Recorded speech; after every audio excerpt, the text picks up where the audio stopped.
아무라는 게 이유가 있나. 아무라는 잠도 없고 앞이 안 보여서 나갈 수가 없다고 했어. 그러고 끊쳐갖고 불이 났다고 하면서 자기 못 나갈 것 같다고 엄마 보면서 마지막으로 엄마한테도 사랑한다고 전화를 하고.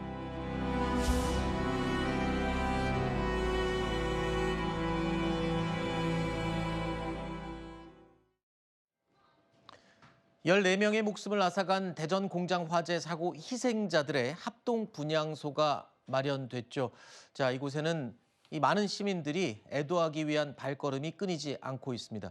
자, 숨진 14분 가운데 12명은 아직 신원 확인도 하지 못하고 있다고요? 네, 그렇습니다. 건물 붕괴 위험 때문에 감식을 진행하려고 했으나 좀 미뤄진 상태이고 특히 네. 신원은 DNA로 확인해야 되는 부분들도 있기 때문에 조금 다소 늦어지는 분들이 있다라고 말씀드릴 수 있는데요. 네. 현재 경찰과 노동청 모두 압수수색 과정 등 수사를 하고 있습니다. 사고 예방 조치가 철저하게 이루어졌는가, 안전관리 책임자가 제대로 이런 관련한 계획을 수립해서 이행을 했는가 여부가 중점적으로 수사의 대상이 될 것 같은데요. 특히 화재의 원인을 규명하는 데 수사의 속도를 내고 있는 상황으로 보입니다. 그리고 사망자 9명이 발견된 공간이 헬스장인데 이와 관련해서 무단으로 구조 변경이 이루어졌는지 여부도 수사 대상이라고 알려지고 있고요. 일단 안전조치 의무 책임 소재를 명확히 하는 게 이번 조사의 핵심적인 것 같고요. 산업안전보건법 위반, 중대재해처벌법 위반을 엄격하게 수사할 것이라고 알려지고 있고 특히 건물의 내외부의 안전 상태를 확인한 이후에 감식 절차에 돌입할 것으로 알려지고 있습니다. 그렇군요.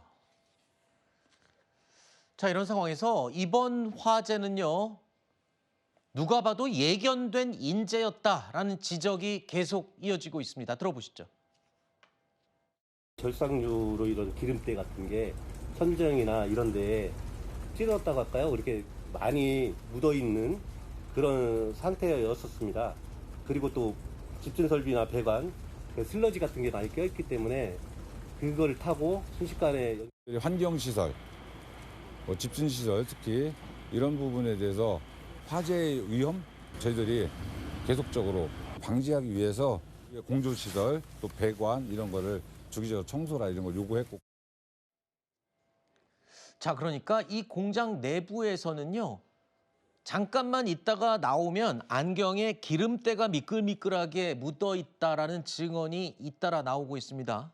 이게 바로 유증기라는 건데 기름이 증기처럼 만들어져서 공간에 떠돌고 있었다는 거잖아요. 이게 불에 엄청나게 타기 쉽다면서요? 네, 그렇습니다. 지금 두 가지가 지적이 되고 있는데 하나는 공기 중에 말씀하셨듯이 유증기, 오일 미스트라고 하는데 이 작업에서 발생되는 그런 기름이 네. 기름의 어떤 증기가 증기처럼 미스트처럼 안개처럼 이렇게 공간에 그냥 꽉 차 있었다는 거예요. 이게 얼마나 고통스러웠는지 이미 그 회사를 떠난 노동 근로자들이 네.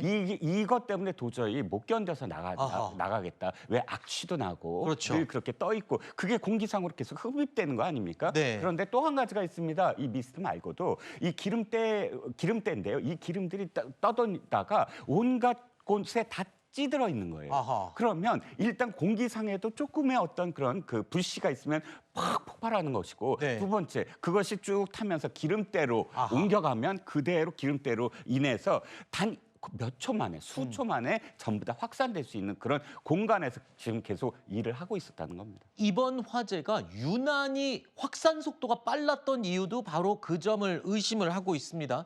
더 심각한 건 아까 우리 변호사님이 말씀해 주셨지만 9명의 사망자가 한 장소에서 발견이 됐는데 거기가 아까 불법 증축된 체력 단련장이었다는 거잖아요. 창문도 없었다면서요. 그렇습니다. 창문이 있었더라면 연기로 질식을 한다거나 또 연기를 피해서 탈출하기 더 용이했을 것인데 실제 창문이 없거나 본래 창문이 있었던 자리에도 외부 보강 공사를 통해서 이제 창문이 없는 것으로 한 흔적들이 있다는 거고요. 특히 헬스장 같은 경우는 원래 단층, 한 층짜리를 쪼개서 복층 구조로 만들어서 일부러 휴게 장소로 사용하다 보니까 휴게실, 그러니까 헬스장에 있었던 인원은 창문으로 대피할 수조차 없는 막혀 있는 공간에서 피해가 확산됐다라는 분석이 이루고 있기 때문에 무단 구조 변경이 불법적으로 이루어졌는가, 그것이 화재로서 피해를 확산하는 데 원인이 됐는가도 확인을 해야 될 것 같고요. 이뿐만 아니라 실질적으로 이 샌드위치 패널도 이 화재의 어떤 그 피해 확대에 영향을 끼쳤다라는 분석도 나오고 있습니다. 네. 과거에 이천 물류 창고뿐만 아니라 아리셀 공장 화재 사건에서도 이 패널이 굉장히 피해를 확산시켰다라는 목소리가 나오자 2022년부터 규제를 강화를 했거든요. 어허. 다만 해당 건물에는 소급 적용되지 않다 보니까 이렇게 화재가 발생하고 이렇게 전부 확산되는 데 큰 영향이 있었던 것 같습니다.